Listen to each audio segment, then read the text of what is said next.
চোখের আলো দেখেছি চোখের বাহিরে অন্তরে আজ বিসমিল্লাহির রহমানির রহিম। আসসালামু আলাইকুম। সুপ্রিয় শিক্ষার্থীবৃন্দ, সম্মানিত অভিভাবক, দর্শক, যারা এই মুহূর্তে ল্যাবটি দেখছেন, সকলকে পলাশ থানা মডেল উচ্চ বিদ্যালয়ের পক্ষ থেকে অনলাইন ক্লাসে স্বাগত জানাচ্ছি।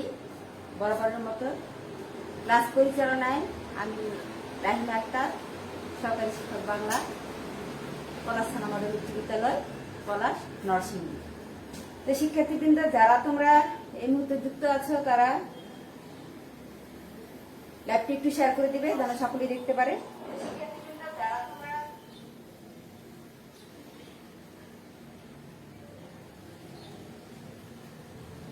ক্লাস নেবে বাংলা দ্বিতীয় পত্র বিষয়ে বই খাতা কলম নিয়ে একটু ঝটপট রেডি হয়ে যাবে।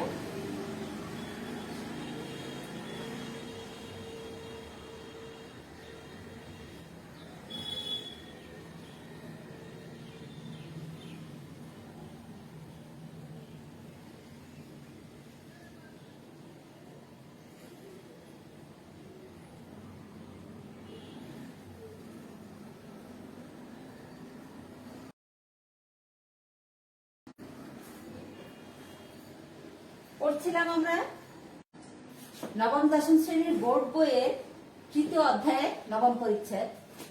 এখানে আমাদের কৃতত্বের বিস্তারিত আলোচনা। তো সেই ধারাবাহিকতায় আজকে আমরা নিব সংস্কৃত কৃতত্ব।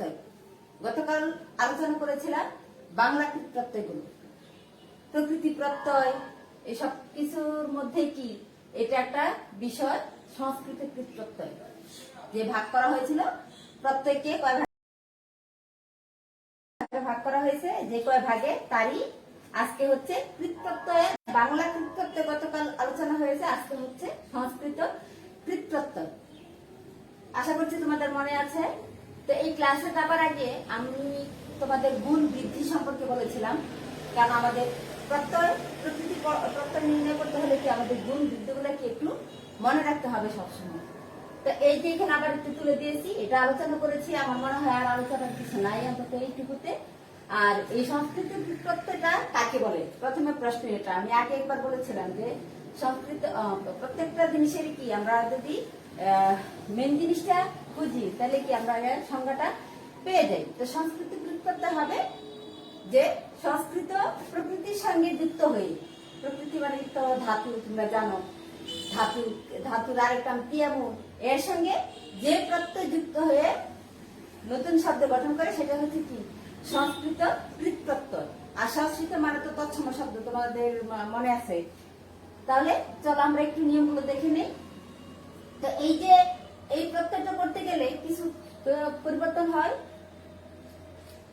আদি স্বরে পরিবর্তন হয়, আবার অনেক ক্ষেত্রে কি ব্যঞ্জনের পরিবর্তন হয়, স্বরবর্ণের পরিবর্তন হয়। তো স্বরবর্ণ পরিবর্তন যখন হবে তখন কি এই জিনিসটা আমাদের মাথায় রাখতে হবে, গুণ এবং বৃদ্ধি।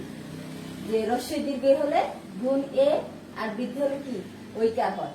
তবে একটা জিনিস সবসময় খেয়াল রাখবে তোমরা, যে আমরা যখন প্রত্যয় নির্ণয় করবো সেখানে কিন্তু তোমাদের শব্দটা দেওয়া থাকবে, তো শব্দটা দেখে আমাদের বুঝে করতে হবে। এখন রস্যই দীর্ঘ কিন্তু আগে থাকবে না, এটা থাকবে তোমার হচ্ছে বানানের মধ্যে এইভাবে বের করতে হবে। এ থাকবে, এই বানানটা একার থাকবে। যেমন ধরো একটা আলোচনা করি, এই যে গুণ বৃদ্ধি থেকে চেনা শব্দটা দেয়া আছে, হ্যাঁ, এটা প্রকৃতি প্রত্যয় নির্ণয় করবো আমরা এইভাবে, চিন যোগ আ। তাহলে আমাদের একার হলে, একারটা থাকলে পরিবর্তনটা কি হবে, রস্যই দীর্ঘ। এই যে রস্যই হয়েছে এখানে, এগুলো কি এইভাবে মনে রাখতে হবে। তাহলে তোমরা দুই ভাবে মনে রাখো, এটা তোমাদের সহজ হবে। যে এই শেষে মানে শব্দের পরিবর্তনটা দিয়ে কি মনে রাখলে সহজ ভাবে বোঝা যায়। তাহলে চলো এরপরে দেখি আমরা ব্যঞ্জনের পরিবর্তন কিভাবে হয়ে থাকে। যদি সংস্কৃত প্রত্যয়ে ব্যঞ্জনে শেষে ক থাকে তাহলে সেটা কি পরিবর্তন হয়ে যাবে চ জ। এটা একটু লিখে নাও তোমরা, সহজ হবে। তারপরে খ থাকলে হবে ছ, গ গ থাকলে হবে জ, বর্গের জ। দ থাকলে হবে ধ, আর ব থাকলে হবে রসু এবং ব। তবে ন, এই যে ন, দন্ত ন, তারপরে এই কয়রফলা এবং ধ, গ, এগুলো যদি থাকে প্রত্যেক মধ্যে, তাহলে কি সেটা দীর্ঘইকার হয়ে যাবে। সবসময় এগুলোর সাথে কি দীর্ঘইকার হবে। এই আমরা যখন করব তখন এটার সাথে তোমরা তফাৎটা দেখতে পাবে, এগুলো কি দীর্ঘইকার হবে। যদি এগুলো প্রত্যেক মধ্যে বসে তাহলে এটা কি দীর্ঘইকার হয়ে যাবে। এটা একটু মনে রাখবে। আর আরো কিছু পরিবর্তন হয়, এই পরিবর্তনগুলো কি তোমরা ধারাবাহিক ভাবে যদি একটু মনে রাখো। আর আগে বলেছিলাম যে প্রকৃতি প্রত্যয়, প্রত্যয়, এগুলি কি তোমাদের সংখ্যা হিসেবে একটু মনে রাখতে হবে যে কয়টা প্রত্যয় আছে এবং সেগুলো কি কি। আচ্ছা, যাই হোক, আমরা এখন চলে যাই প্রত্যয় নিয়মে। সেটাতে গেল এই যে শব্দের আগে পরিবর্তন হবে স্বরধ্বনি, তারপরে শব্দের শেষে পরিবর্তন হয় এবং ব্যঞ্জন বর্ণেরও কি পরিবর্তন হয়ে থাকে। তো প্রথমে দেখি 1 নম্বর নিয়মটাতে, শব্দের শেষে যদি অয় থাকে তাহলে সেটা কি হয়ে যাবে অ। প্রকৃতি প্রত্যয় করার সময় সেটা হয়ে যাবে অ। তো ভয় শব্দটাকে যদি আমরা দেখি, ভয়, এখানে কি অয় আছে, ভ অয়, তাহলে অয় থাকলে এখানে কি এটা অল হয়েছে, ভি যোগ অল। আর এইটা যে প্রকৃতি, এটাকে প্রত্যেকটারই কি তৎসম শব্দের মূল ধাতুটা কিভাবে ভাঙতে হয়, কি হয়, সেটা কি আমাদের একটু শিখে নিতে হবে। তাহলে ভয় এটা হয়ে যায় ভি, আর অল, এই অয় শেষে অয় আছে, এই জন্য এটা কি হয়েছে অল হয়েছে। এই নিয়মে আরো হবে তোমার ক্ষয়, যেমন ধরো ক্ষয়, খি যোগ অল, ক্ষয়, খি যোগ অল, ক্ষয়। তাহলে একটু নিয়মটা মনে রাখবে, শব্দের শেষে যদি শব্দের, কারণ আমরা শব্দটা দেখে আগে বলেছি যে শব্দটা দেখে কি আমাদের প্রত্যয়টা নির্ণয় করতে হবে এবং বিশ্লেষণ ভাঙাটা জানতে হবে। তাহলে শব্দের শেষে যে অয় আছে, অয় থাকলে হবে অ, স্বাভাবিক ভাবেই কি অয় থাকলে অল হবে। যত ক্ষেত্রেই হোক না কেন, যত বানানোর ক্ষেত্রে যদি শব্দের শেষে অ এবং অয় থাকে তাহলে কি তুমি এখানে অল দিবে। যেমন ভি যোগ অল ভয়, খি যোগ অল ক্ষয়।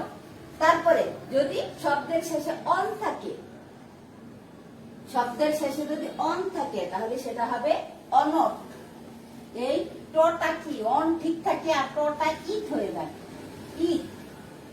ইট শব্দের অর্থ হচ্ছে লোপ পাওয়া, ইট শব্দের অর্থ হচ্ছে লোপ পাওয়া। টটা কি ইট হয়ে যাবে। যদি অন থাকে তাহলে কি সেটা অনট দিয়ে করবে। যদি অন থাকে, শব্দের শেষে যদি অন থাকে, যেমন এই যে এখানে দেখতে পাচ্ছ তোমরা অন আছে, কর অন, বচ অন, বচন, করণ বচন, কর অন, বচ অন, বচন। একটু মনোযোগ দিয়ে শুনতে হবে, না হলে কি এটা আমাদের কাছে কঠিনই থেকে যাবে। একটু সহজ ভাবে করার জন্য কি আমি রোলস গুলো দিয়েছি, যেগুলো থেকে সাধারণত কি আমাদের এসে থাকে পরীক্ষায়। তো এটাকে আমরা কিভাবে ভাগ করলাম যে কর অন, করণ। তাহলে এই করটা কি হয়ে যাবে সংস্কৃতি ক্রি, এটা আমরা সকলেই জানি, কাজ, কি মানে কাজ। তাহলে এই করটা হয়ে গেল তোমার ক্রি। আর আরেকটা নিয়ম আছে তোমার, সেটা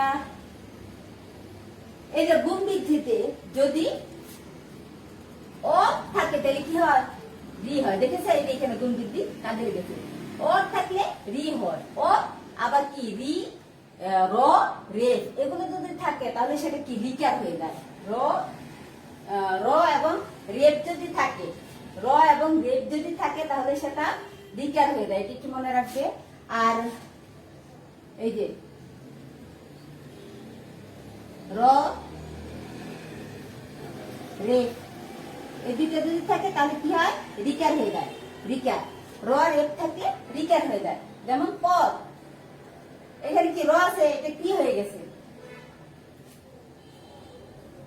কারণ আমাদের সূত্রের মধ্যে যেতে হবে, কিন্তু না হলে কি এগুলো আমাদের মনে থাকবে না। একটু ভালো করে মনোযোগ দিয়ে দেখো তোমরা। করণ পি যোগ অনট, টটা কি ইট হয়েছে, করণ অন এখানে আছে। তাহলে আমরা কি বলেছিলাম যে অন যদি থাকে তাহলে সেটা অনট হয়, আর টটা কি ইট হয়ে যায়। তারপরে এমনি নিয়মে বচন, বচ যোগ অনট, বচ যোগ অনট, বচন। তাহলে দুইটা নিয়ম গেল আমাদের। শব্দের শেষে যদি অয় থাকে তাহলে সেটা হয়ে যাবে অল, অ এবং অয় স্থানে কি অল হবে। আর যদি অন থাকে তাহলে সেটা কি, তারপরে আরো আছে তোমরা করতে পারবা, যেমন শ্রবণ। শ্রবণটা করলে আমরা কিভাবে পাবো, শ্রবণটাকে করলে শ্রবণ অত শেষে ও আছে শ্রবণ। শ্রবণের ক্রিয়াপদ তোমরা জানো, ধাতুতে পড়িয়েছিলাম। শ্রবণের ক্রিয়াপদ শ্রু যোগ বেতু শ্রবণ, অন আছে সাথে, তাহলে এটা কি হবে, অনর্থ হবে। এই যে টটা ইথ হয়েছে, তাহলে সমান সমান কি হবে, শ্রবণ। এই একই নিয়মে যদি শেষে অন থাকে তাহলে কি চোখ বুঝে সেটা হবে অনর, আর টটা লোপ পাবে। এখন আসি আমরা একটু 3 নাম্বার নিয়মে। দেখো, যদি শব্দের শেষে অক থাকে, যদি শব্দের শেষে অক থাকে তাহলে সেটা হয়ে যাবে ন। কি বলেছি, যদি শব্দের শেষে অক থাকে, মানে বানানটাকে ভাঙলেই তো তুমি বুঝতে পারবে। বানানের শেষে যদি অক আসে তাহলে সেটা কি হবে, নক হয়ে যাবে। যেমন কারো, কারো ক্রি যোগ ন, এই অক আছে এখানে, কার অক, অক আছে শেষে, তাহলে অক থাকলে কি হয়, নক হয়ে যাবে।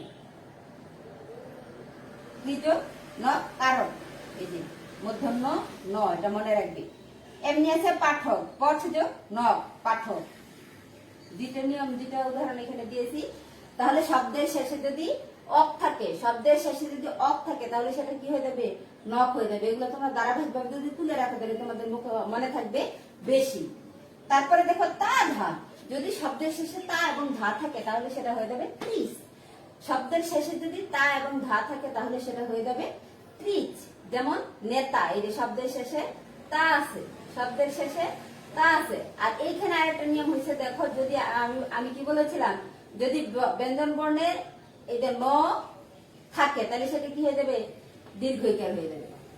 প্রত্যয় সেটা দীর্ঘইকার হয়ে যাবে। এই যে এই নিয়মটা এখানে তুলে দিয়েছিলাম, ন করফলা ধ গ, এগুলো যদি প্রত্যয় মাঝখানে আসে, প্রত্যয় নির্ণয়ের ক্ষেত্রে কি এগুলাতে দীর্ঘইকার হবে।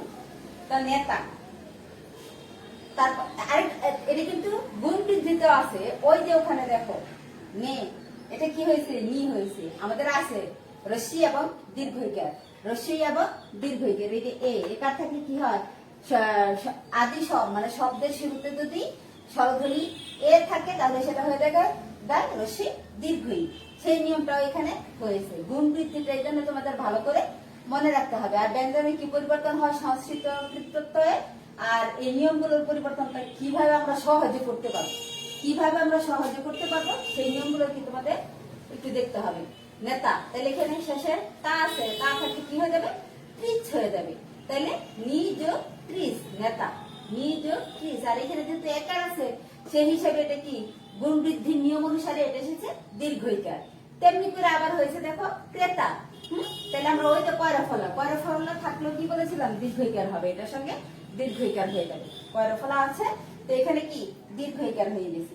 ক্রেতা হবে তোমার ত্রিজ ত্রিশ, ত্রিজ ত্রিশ মানে ক্রেতা। তাহলে কয়টা নিয়ম আমরা গেল, 4টা নিয়ম গেল মোটামুটি।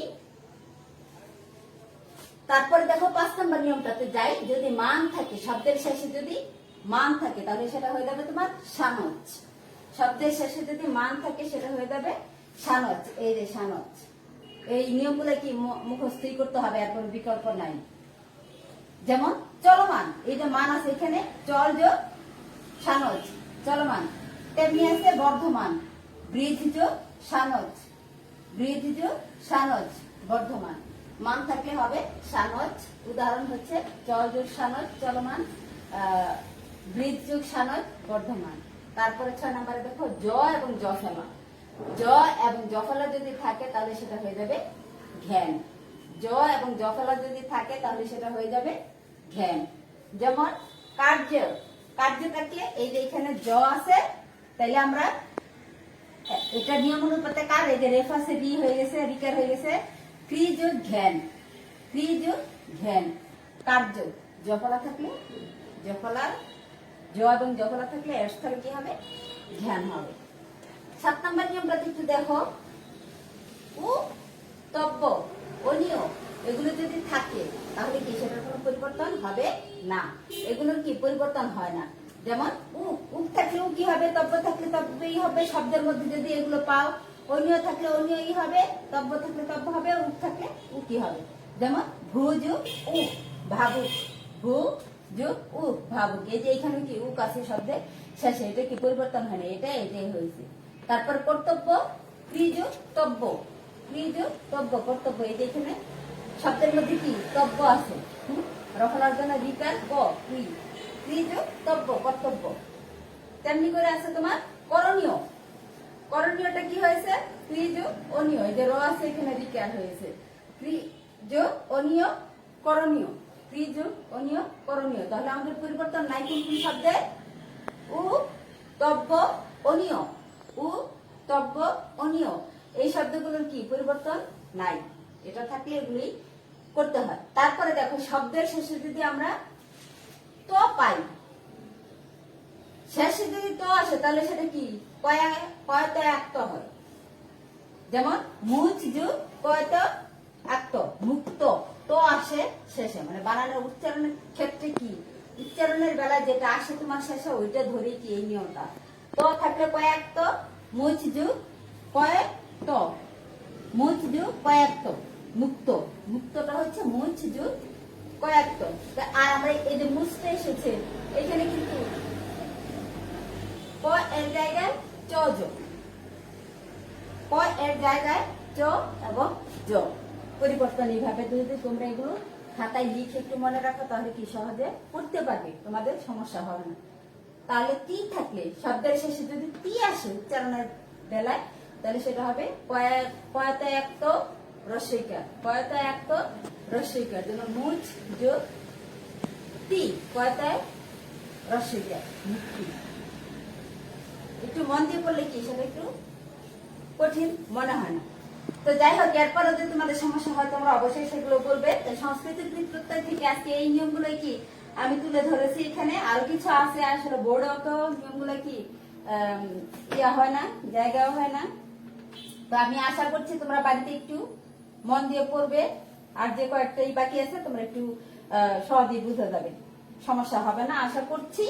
তাহলে শিক্ষার্থীবৃন্দ, আজকে আমরা সংস্কৃতিক প্রত্যয়ে যে নিয়মগুলো সম্পর্কে আলোচনা করেছি, প্রত্যয় প্রকৃতি, প্রকৃতি কি ক্রিয়ার মূলকে প্রকৃতি বলে, ক্রিয়ামূল প্রকৃতি ধাতু এগুলো কি একই শব্দ। তো এর সঙ্গে যে অংশ যুক্ত হয়ে নতুন শব্দ গঠন করে সেই বর্ণ বা বর্ণ সমষ্টি হচ্ছে প্রত্যয়। তো প্রত্যয়কে দুই ভাগে ভাগ করা হয়েছে, কৃত প্রত্যয় এবং তদ্ধিত প্রত্যয়। কৃত প্রত্যয়কে আবার দুই ভাগে ভাগ করা হয়েছে, একটা হচ্ছে সংস্কৃত আর একটা হচ্ছে বাংলা কৃত প্রত্যয়। আর তদ্ধিত প্রত্যয়কে তিন ভাগে ভাগ করা হয়েছে, সামনের ক্লাসে আলোচনা করব সেই ভাগগুলো নিয়ে। তো বাংলার কৃত প্রত্যয় গতকাল আলোচনা করেছি, আজকে সংস্কৃত। তো সংস্কৃত কৃত প্রত্যয় এখানে কি নিয়মগুলো, এর মধ্যে আবার গুণ বৃদ্ধি এগুলো আলোচনা করেছিলাম। তারপরে ঈদ, এটা বাকি ছিল। ঈদটা হচ্ছে লোপ পাওয়া, ঈদ শব্দটা হচ্ছে কোন বর্ণ লোপ পেলে সেটাকে ঈদ বলা হয়। আর এখানে স্বরবর্ণের গুণ বৃদ্ধিটা দেখেছি এবং ব্যঞ্জন বর্ণ পরিবর্তন হয়ে কি হয় সেটাও দেখেছি। আর এগুলো কি একটু মনে রাখবে যে এইগুলো হলে কি দীর্ঘ ইকার হবে, এই বর্ণগুলোর সঙ্গে দীর্ঘ ইকার যুক্ত করে পড়তে হবে, এখানে উদাহরণে দেখিয়েছি। আর একটা নিয়ম মোটামুটি তুলে ধরেছি, তার উপরে একটু আমরা দেখে নিই যে শব্দের শেষে এক নাম্বার কি বলেছিলাম, যদি শব্দের শেষে অয় থাকে তাহলে সেটা কি হয়ে যাবে, অ হয়ে যাবে। শব্দের শেষে অয় থাকলে সেটা যেমন হয় ভিজু অ। তারপরে অন থাকলে শব্দের শেষে যদি অন থাকে তাহলে সেটা হয়ে যাবে অনট। যেমন ক্রি যোগ অনট করণ, বচ যোগ অনট বচন, সু যোগ অনট শ্রবণ। আর শব্দের শেষে যদি অক থাকে সেটা হয়ে যাবে নক। যেমন পঠ যোগ নক পাঠক, ক্রি যোগ নক কারক। আর তা ধা থাকে, শব্দের শেষে যদি তা এবং ধা থাকে তাহলে সেটা হবে ত্রিশ। শব্দের শেষে তা এবং দা থাকে সেটা হবে ত্রিশ। আর ওই নিয়মগুলো অনুপাতে এই যে এই অক্ষরগুলো আসতে কি এই অক্ষরের সাথে দীর্ঘ ইকার যুক্ত করে দিতে হবে। আর শব্দের শেষে যদি মান থাকে তাহলে সেটা হয়ে যাবে সানজ, এবং শব্দের শেষে যদি জ এবং জফলা থাকে তাহলে সেটা হয়ে যাবে ঘ্যান। আর পরিবর্তন নেই কোনটাতে, উ তব্য অনিয়, এগুলোতে কি শব্দের শেষে যদি থাকে এগুলোই হবে, এটার কোনো পরিবর্তন হবে না। তারপরে ত থাকলে, শব্দের শেষে যদি ত থাকে তাহলে হবে কয়েক ত, আর তি থাকলে হবে রসিকের। এটার সাথে কি রসিকের শুধুমাত্র যোগ করি। তো একটু মন দিয়ে পড়লে আমাদের সমস্যা হবে না আশা করছি। তারপরে সমস্যা হলে আমরা তো আছি, যে কোনো বিষয়কে আমাদের বলবে, আমরা বুঝিয়ে দিব। তাহলে শিক্ষার্থীবৃন্দ, আজকে এই পর্যন্তই। তোমরা ভালো থাকো, সুস্থ থাকো, পরবর্তী ক্লাসে আবার দেখা হবে। আল্লাহ হাফেজ।